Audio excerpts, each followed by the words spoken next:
Snow was falling in slow, quiet sheets over the city as CEO Daniel Hart stepped out of his glass tower, exhausted after a night of back-to-back meetings. He had built an empire from nothing, but beneath the sharp suit and controlled voice lived a man fighting constant loneliness.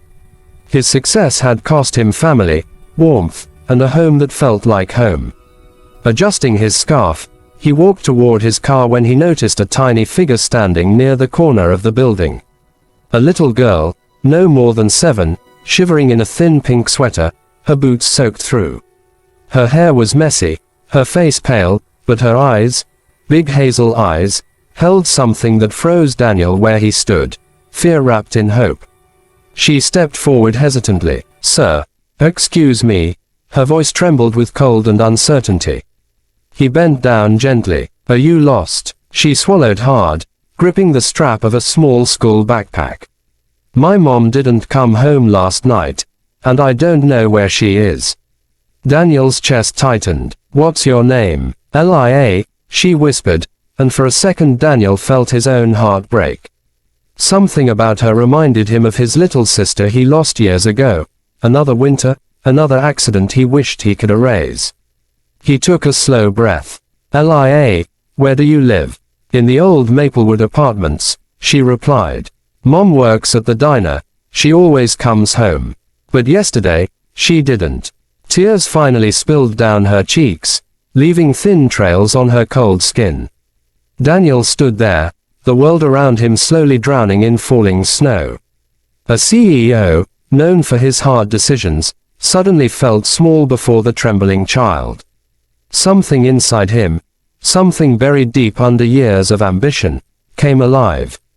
He removed his coat and wrapped it around her tiny body. "Come on," he said, voice firm but gentle, "I'll take you home. We'll find your mom together." Lia hesitated. "You will, but you're important." Daniel gave a sad smile. "Tonight, finding you is important."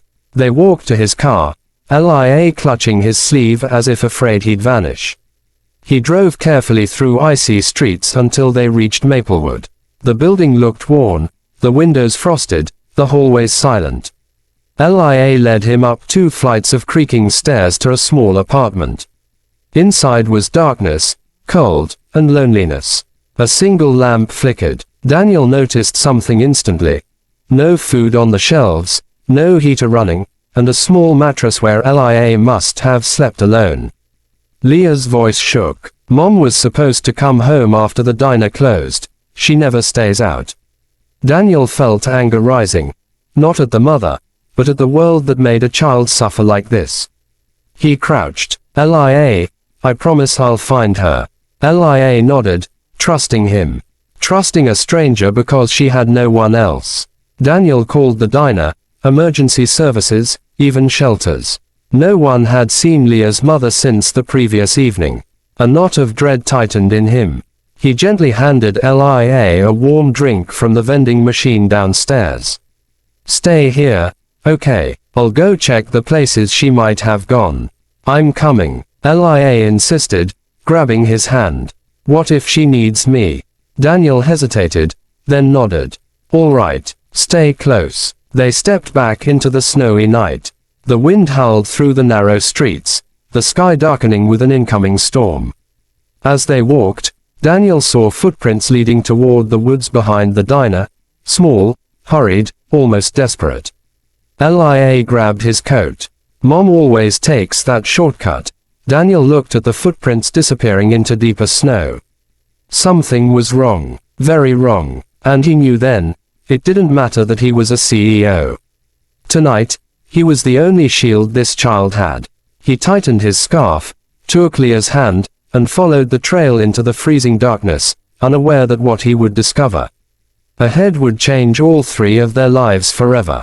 And as the wind whispered through the trees, Daniel silently prayed he wasn't too late.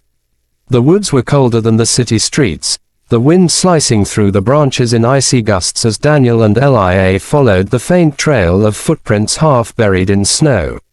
He held her hand tightly, shielding her with his coat, every instinct urging him to move faster.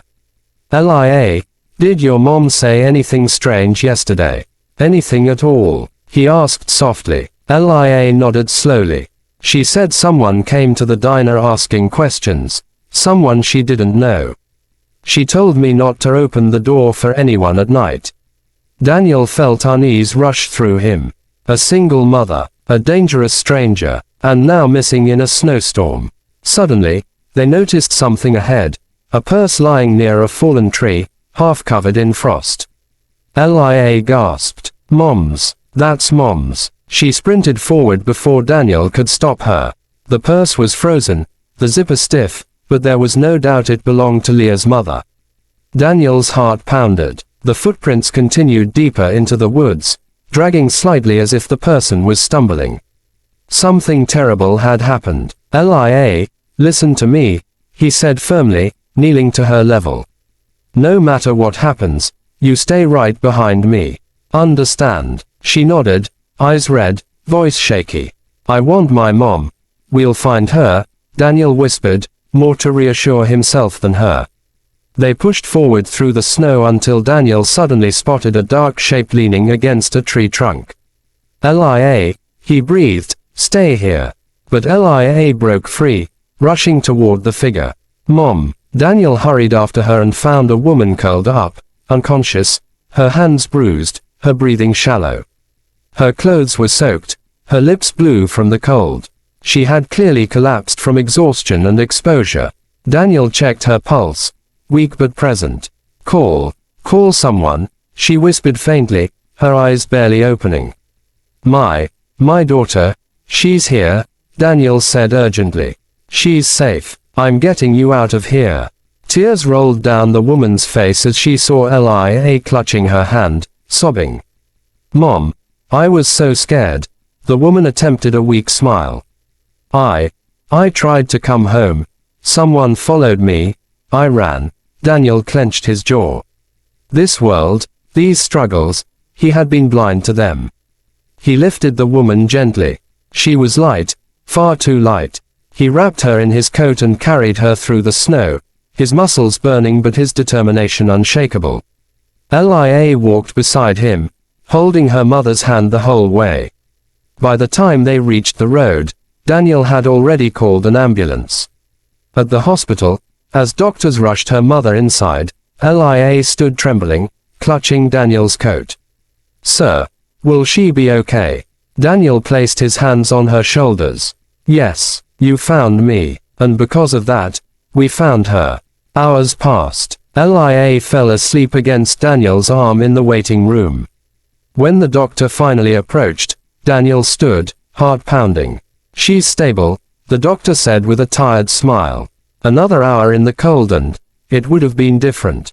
You saved her. Daniel looked at Leah's sleeping face, then at the closed hospital door behind which her mother rested, safe at last. He felt something shift in him, something deep, something healing.